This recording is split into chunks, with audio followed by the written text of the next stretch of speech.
మనకి హైడ్రా లాంటి వ్యవస్థ ఇప్పుడు ఒకటి prevention is better than cure కదండి. అని ప్రతిసారి ఏం చేస్తాం మనం, వైలేషన్స్ జరిగే వరకు మనందరం వెయిట్ చేసేది. మనందరికీ నేను మాట్లాడినప్పుడు కూడా బ్లైండ్గా వైసీపీ చేసేసిందో లేదా వీళ్ళు చేసి మేమే మాట్లాడలా. అట్లీస్ట్ మీరు వచ్చి కరెక్ట్ చేయాలి కదా.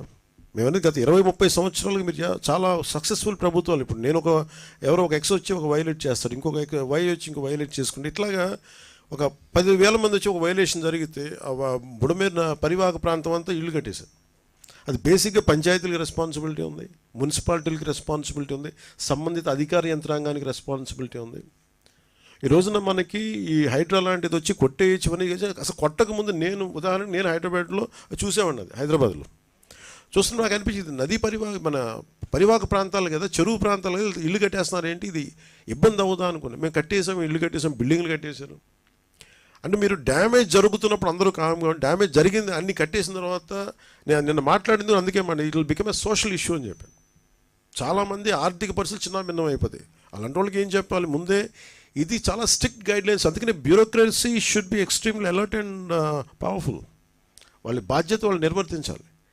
అందుకని ఇప్పుడు రేవంత్ రెడ్డి గారు ముఖ్యమంత్రి వచ్చి ఇప్పుడు ఏమంటారు, కొట్టేస్తూ ఉంటారు. ఆయన చేస్తున్న రైటే, మనం కూడా చెయ్యాలి. అంటే అది కూర్చోబెట్టి అది ఎలాంటి ఇష్యూస్ ఉంటాయో తెలియదు. So lot of social issues, lot of social tensions ఉంటాయి దీనికి. సో దీన్ని కొంత పెర్స్యూజివ్ మెథడ్స్లో చెప్పాల్సి వస్తే, కొన్నిసార్లు కొట్టాల్సి వస్తే, ఇట్ ఆల్ డిపెండ్స్. ఎందుకంటే ఒక హైబ్రిడ్ మెథడాలజీ ఆలోచించాలి, కానీ దీన్ని ఎలా హ్యాండిల్ చేయాలి అనేది కొంచెం చూడాలి. ఇది క్వైట్ డిఫికల్ట్. కాకపోతే అది అట్లీస్ట్ నేను ఏమంటానంటే, జరిగింది కట్టేసి ఒక పద్ధతి, జరగకుండా చూడటానికి భవిష్యత్తులో ఇప్పుడు మనం అన్ప్రెసిడెంటెడ్ ఫ్లడ్ ఎఫర్ట్ చూసాం. మనం అన్ప్రెసిడెంటెడ్ లాస్ట్ 50 yearsలో మనం చూడాలి. ఇంకొన్ని డేటా ప్రకారం 200 yearsలో కూడా కొన్ని ఈ ఏరియాలో చూడలేదని రికార్డ్స్లో ఉన్నాయి, ఇందాక పొద్దున్న చూస్తూ ఉంటాయి. So for example let us take 50 years record. ఈ 50 సంవత్సరాలు ఇంత అబ్నార్మల్ మనకి ఇలాంటి ఫ్లడ్ సిచ్యువేషన్ రాలా. ప్రతి 10 సంవత్సరాలకి ఈ నివాసాలు పెరిగిపోవటం, సహజంగా నది వాగులు వంకలు పొంగితే వచ్చి సహజంగా అది రీచ్ అయ్యి సముద్రానికి వెళ్ళాల్సే ఈ పరివాహక ప్రాంతాలన్నీ ఇళ్లతో నిండిపోవడం, ఆటోమేటిక్గా అటు తన్ని అవి వెళ్ళాల్సిన చోటకు కాకుండా లోపల నగరానికి వచ్చేసినాయి. సో దీనికి ఒక్క మెథడ్ ఏంటంటే, నేను మాట్లాడుతున్నప్పుడు కూడా ఈరోజు మనం ఒక వరద వచ్చింది మాట్లాడుతున్న ప్రిన్సిపల్ సెక్రటరీ గారితో కూడా అదే, మన శశిభూషణ్ గారితో అదే ప్రత్యేకించి చెప్పడం జరిగింది. ఈరోజు మన వరదలు వచ్చినాయి, ఓకే మనం కరెక్ట్ చేస్తాం, ముందుకెళ్తాం. కానీ preventive methods it should be like environment and forest and environment government of India ఎలా పనిచేస్తాం అలా పనిచేసి ప్రతిదీ everything should be on record. ఉదాహరణకి మీ శాటిలైట్ ఇమేజరీ ద్వారా ఇప్పుడు బుడమేరు ఇలా వస్తుంది అంటే ఈ చుట్టుపక్కల మొత్తం అట్లీస్ట్ ఇప్పుడు ఎంత ఆక్యుపేషన్ గురైంది, లేదంటే ఇది సహజ స్థితి, ఒక రెడ్ మార్కర్ పెట్టి దానికి కలర్ కోడ్ పెట్టి ఇది ఇక్కడ దాకా రావాలి, ఇక్కడ దాకా దీని స్టార్టింగ్ పాయింట్ ఇది, దీని పాయింట్ ఆఫ్ ఇన్సెప్షన్, దీని అన్ని రీచింగ్ పాయింట్ ఇది.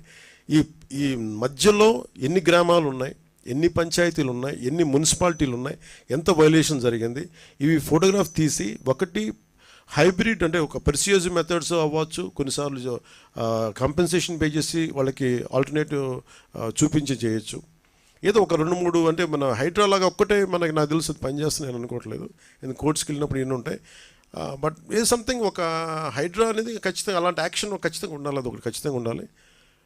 చాలామంది మనకి చూస్తే చెరువులు ఆక్యుపై చేశారు, చాలామంది నాయకులు ఆక్యుపై చేశారు. అవి ఎలా కొట్టాలి, వాళ్ళకి కూర్చోబెడితే ఎవ్రీవన్ ఈజ్ పవర్ఫుల్ ఆ ఏరియాల్లో.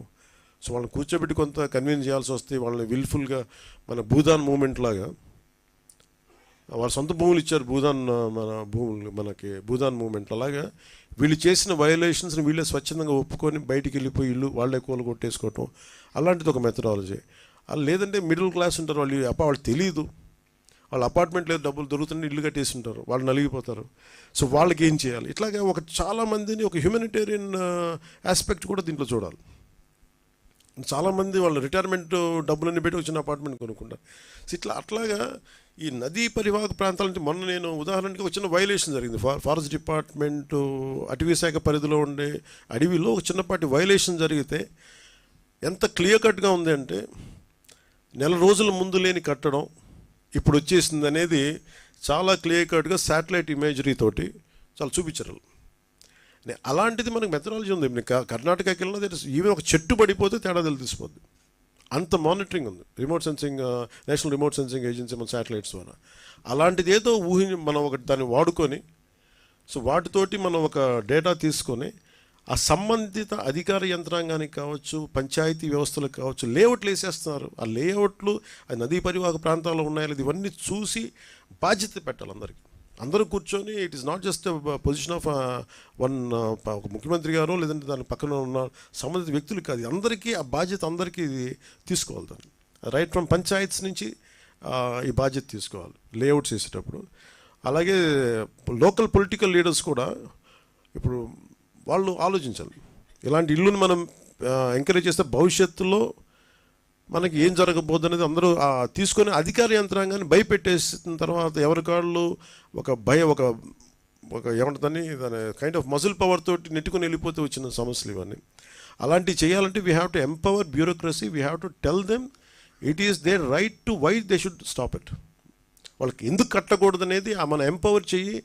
పొలిటికల్ లీడర్షిప్ వాళ్ళకి అండగా నిలబడకపోతే మటుకు ఇలాంటి వైలేషన్స్ మేము ఒక 10 years తర్వాత, ఒక 15 years తర్వాత, 20 years తర్వాత ఇంకో ప్రభుత్వం వచ్చినా కానీ ఉదాహరణకి రాదనుకోండి, బట్ చెప్తున్నాను, మనిషి ఆశావాది కదా. సో వాళ్ళకు కూడా ఇబ్బంది, అంటే మాకు కూడా భవిష్యత్తులో అందుకే ఇప్పుడు నేను కరెక్ట్ చేయాలనేది మేము చాలా నిబద్ధతతో అనుకుంటున్నాం. సో అందుకని ఎలా చేయాలనేది మీకు తెలియజేస్తాం. మనం అందరం ఇన్ఫర్మేషన్ షేరింగ్ చేసుకుంటాం ఖచ్చితంగా మీతోటి.